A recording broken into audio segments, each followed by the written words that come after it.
Roda Friдланд lives in Monsey, New York. She was married in 1947.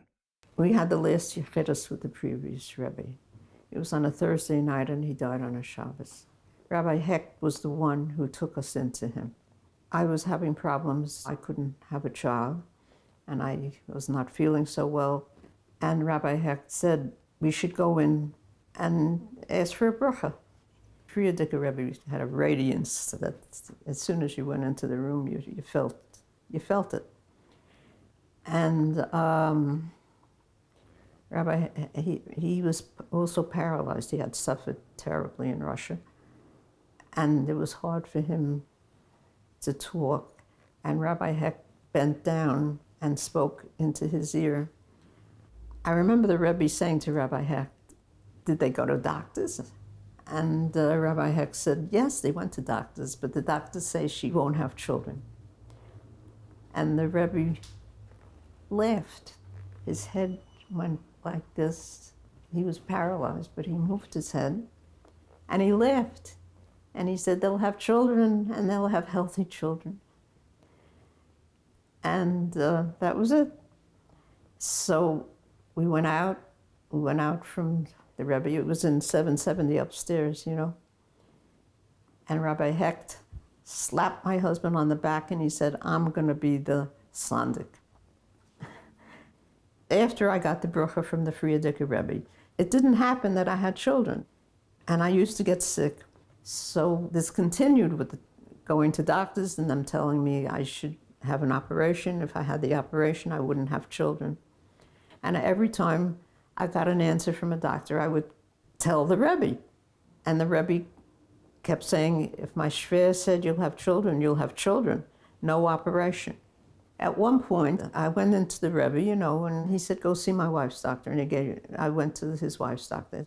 Now, this doctor was very, very ardent about my having an operation. She said, you can get very sick. This can be very bad for you. You must have the operation. So I went right from her office to 770. We knocked on the Rebbe's door.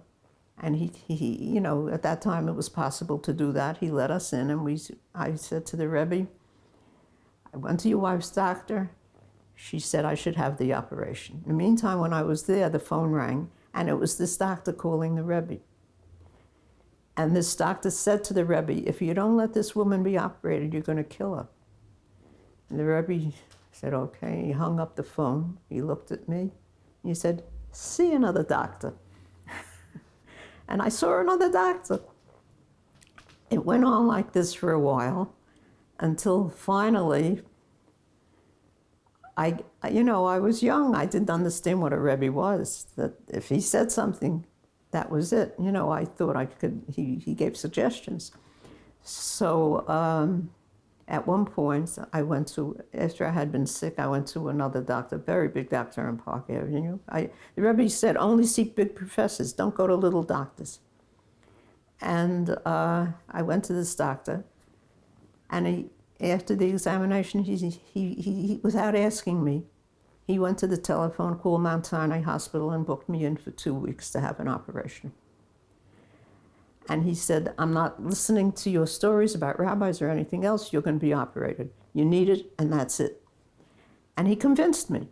So I went to the Rebbe, and I said to the Rebbe, very foolishly, thank you so much for all the help you've given me. Thank you for caring about me. But I decided to have the operation, and I'm booked for 2 weeks.